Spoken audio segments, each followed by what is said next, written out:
بسم الله الرحمن الرحيم مالين وناكسن داوديال كسو دوادا talo wadaag oo aan halkan idinkaga soo jeediyo maalin walba hadaan oo kale aniga oo ah hodan xirsi maxamuud maanta waxaan ku soo qaadanaynaa talo wadaag gabar magaceeda qarisay oo diiday in halkan laga sheego ayaa waxay soo dirtay warqad ay igu leedahay abaayo hodan talo wadaag ayaan ka qayb qaadanaya talo qiso aniga ay haysata ayaan ku soo gudbinayaa waxaan rabaa asxaabta ku xiran shacni films in ay igala soo taliyaan qisadan aniga ay haysata waxay leedahay dhawaan ayaan waxaan is aroosnay wiil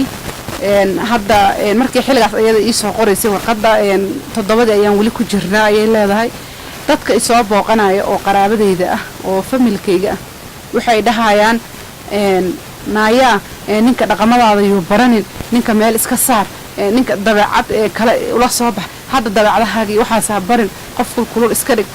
saan isaan waxbay leedahay waxbay ii sheegayaan amal waxay leedahay anigana waxaan ma garanayay buu igu cusub yihiin waxay leedahay da'deydana waa 16 sano waxaan filayaa aad bay u yartahay gabadha waxaan waa ku cusub yihiin marka ugu horeysa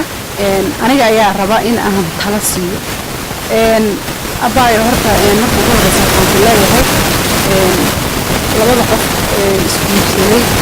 nolosha ka dhaxayso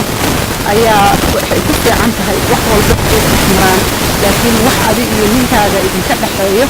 in aad banaanka u saartid waa arrin aad aan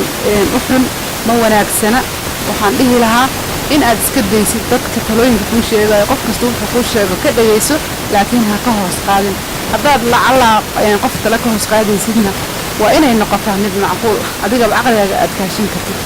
marka uu leeyahay ninkaaga dabacadahaaga ha barin saan isaan yeel qofka la rabo in dabacadahaaga uu barto oo uu kugula socdo waa asaga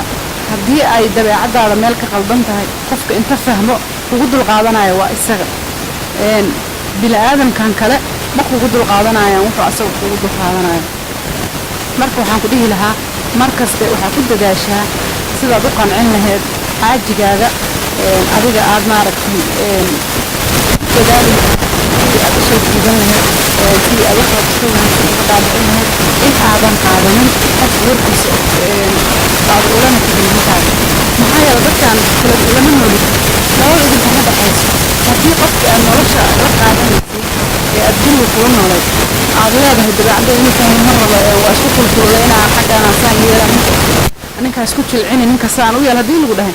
waxaas aniga waxaan u arkaa inay qalad tahay waxaas oo kale reer lagu ma dhiso hadaa talooyinkaas qaadatidna waxaad ogaataa in reerkaaga uu sii dhisnaanaynin marka waxaan kugula talinayaa abaayo in aad ninkaaga ka dambaysid asaga la tashatid qofka kugu dhow oo wax kala dhaxeeyaan inuu asaga noqdo dadka kalena aadan warkooda u bixin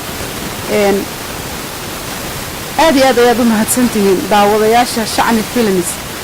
waadna soo kuminti garayn kartiin si aad abaayo u siisiin talo macquul ah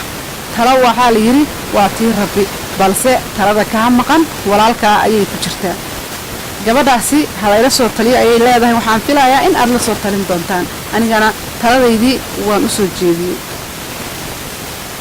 fadlan subscribe saar youtube-ka shacni films aad iyo aad ayaa u mahadsantihiin maalin wanaagsan